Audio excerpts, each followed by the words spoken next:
تجھ پہ جہاں میں، اے دعوت اسلامی تیری دھوم مچی ہو، اے دعوت اسلامی تیری دھوم مچی ہو۔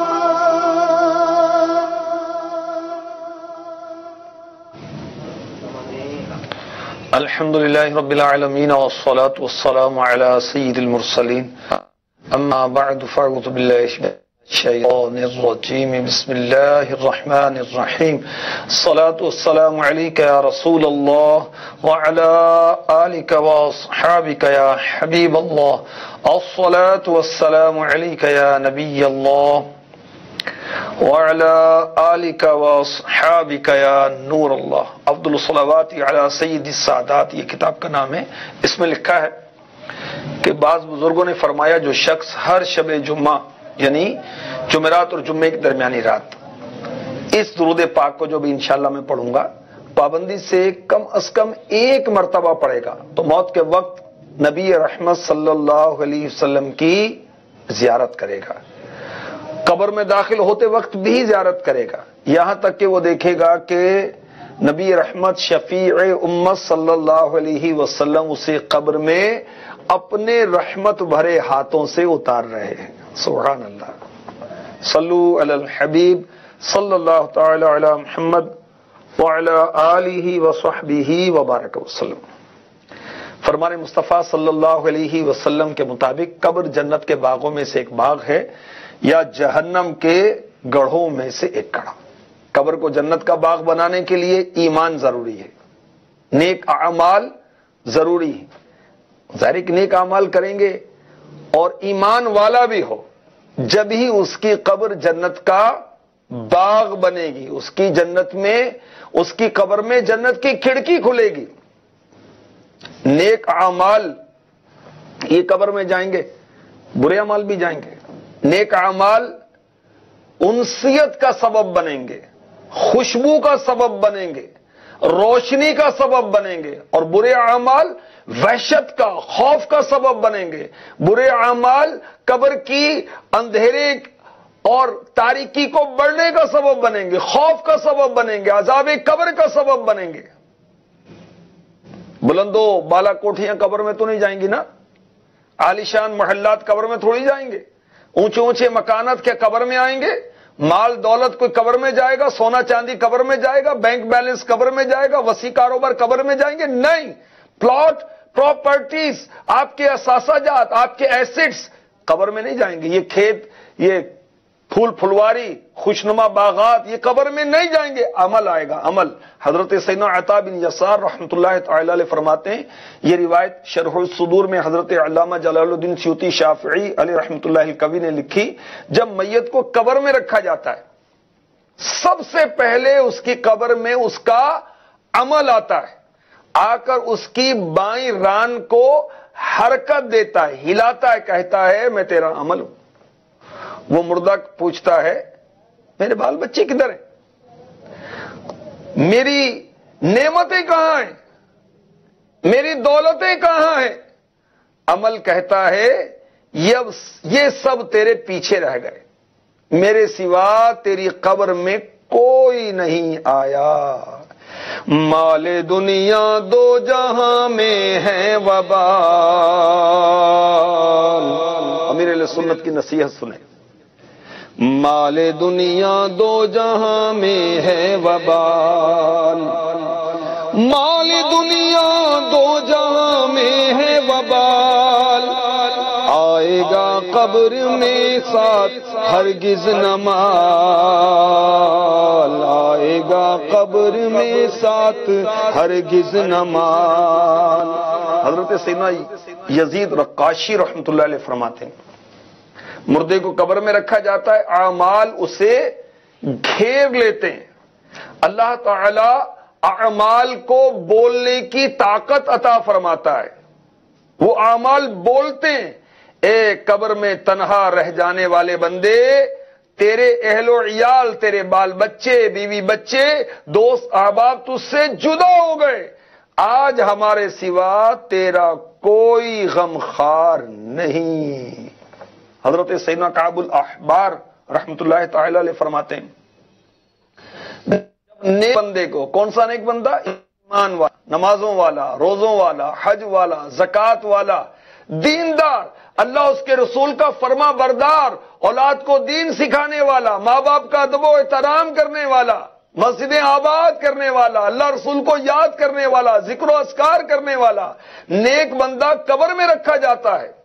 اس کے نیک اعمال اسے گھیر لیتے ہیں، نماز، روزہ، حج، زکات اس کو گھیر لیتے ہیں۔ پھر عذاب کے فرشتے پاؤں کی طرف سے آتے ہیں، نماز کہتی اسے چھوڑ دو، تمہارا اس سے کوئی تعلق نہیں، یہ اللہ کو راضی کرنے کے لیے نماز پڑھتا تھا۔ فرشتے سر کی طرف سے آتے ہیں، روزہ کہتا ہے تمہارا اس سے کیا واسطہ، یہ اللہ کی رضا کے لیے دنیا میں پیاس برداشت کرتا تھا، تمہارا اس سے کوئی تعلق نہیں۔ اب عذاب دینے والے فرشتے جسم کی طرف سے آتے ہیں تو حج اور زکات، حج اور جہاد کہتے ہیں اسے چھوڑ دو، یہ اپنے نفس کو عاجز اور بدن کو تھکاتا تھا، اس نے رضائے الہی کے لیے حج اور جہاد کیا، بس تمہارے اس سے کوئی تعلق نہیں۔ فرشتے ہاتھ کی طرف سے آتے ہیں تو صدقہ کہتا ہے، صدقہ کیا؟ اللہ کی راہ میں دیا ہوا مال، اللہ کی راہ میں جو کچھ دیا، تم اس سے رک جاؤ۔ اس نے کئی مرتبہ رضائے الہی کے لیے صدقہ دیا ہے جو بارگاہ الہی میں مقبول ہو چکا ہے، تمہارے اس سے کوئی تعلق نہیں۔ مزید فرماتے ہیں حضرت سیدنا کعب الاحبار رحمت اللہ تعالی علیہ، پھر اس سے کہا جاتا ہے تمہیں مبارک ہو، ایمان والے کو، اچھے عمل والے کو، جہاد والے کو، حج والے کو، زکات دینے والے کو، روزہ رکھنے والے کو، نماز پڑھنے والے کو کہا جاتا ہے تمہیں مبارک ہو، تمہاری زندگی بھی خیر سے گزری اور موت بھی خیر پر ہوئی۔ پھر اس کے پاس رحمت کے فرشتے آتے ہیں، قبر میں جنت کا بچھونا بچھاتے ہیں اور جنت کی چادر بچھا دیتے ہیں، اور اس نیک بندے کی قبر تا حد نگاہ وسیع ہو جاتی ہے۔ پھر جنتی فانوس لایا جاتا ہے اس کی قبر میں، جس سے اس کی قبر قیامت تک روشن رہے گی۔ سبحان اللہ۔ روشن کر قبر بے کسوں کی، روشن کر قبر بے کسوں کی،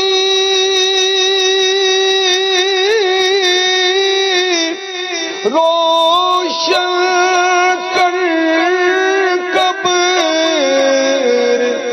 بے کسوں کی، اے شمع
جمال جمال مصطفی۔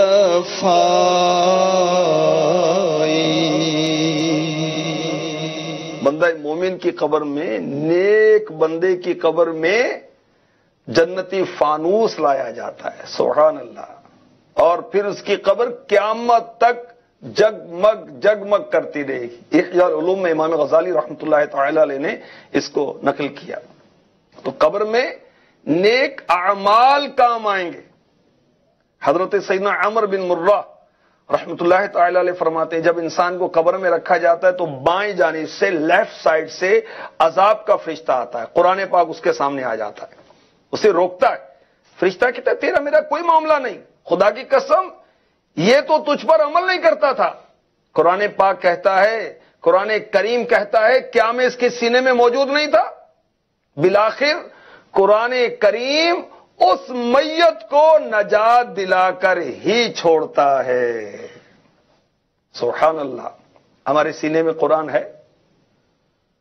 غور تو کریں، قرآن قبر کے اندر عذاب کے فرشتے سے بچاتا ہے مرنے والے کو۔ کس کو بچائے گا؟ جو عاشق قرآن ہوگا، جو قرآن کی تلاوت کرنے والا ہے، قرآن سے محبت کرنے والا ہے، قرآن کو کھولنے والا ہے، قرآن کا ادب کرنے والا ہے، قرآن کو درست پڑھنے والا ہے۔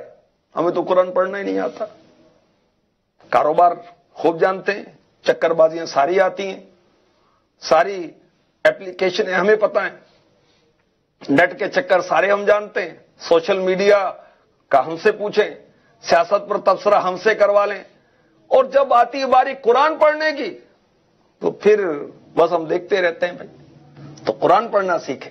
دیکھیں قرآن سبحان اللہ کتنا پیارا عمل ہے کہ قرآن قبر میں بھی کام آئے گا، قبر میں نہیں قیامت میں بھی کام آئے گا۔ قرآن دنیا میں بھی کام آتا ہے، جی ہاں، قرآن کو دیکھنے کا بھی ثواب ہے، قرآن کو چھونے کا بھی ثواب ہے، قرآن کو پڑھنے کا بھی ثواب ہے۔ ہر حرف پر 10 نیکیاں عطا کی جاتی ہیں۔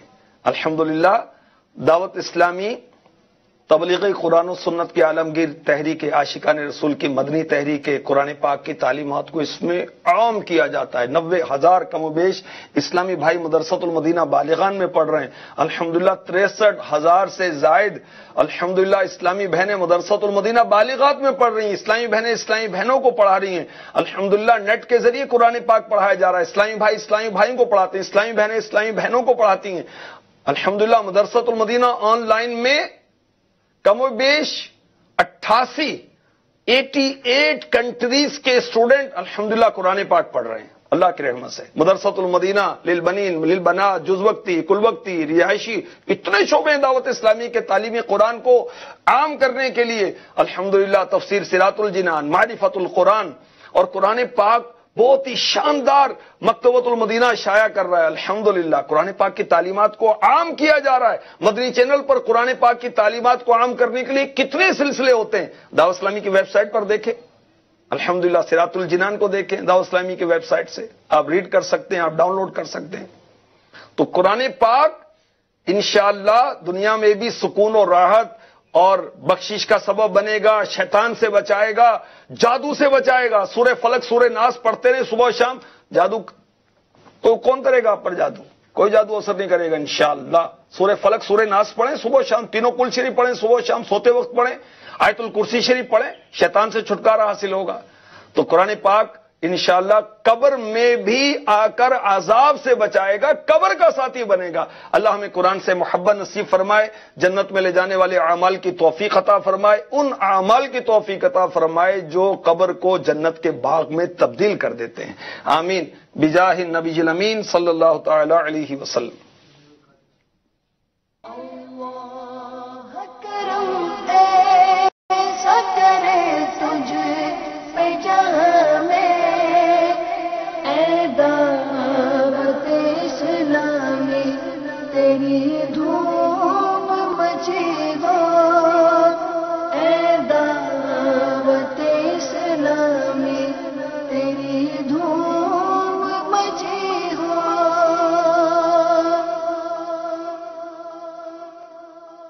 ملاوٹ، دھوکہ، جعل سازی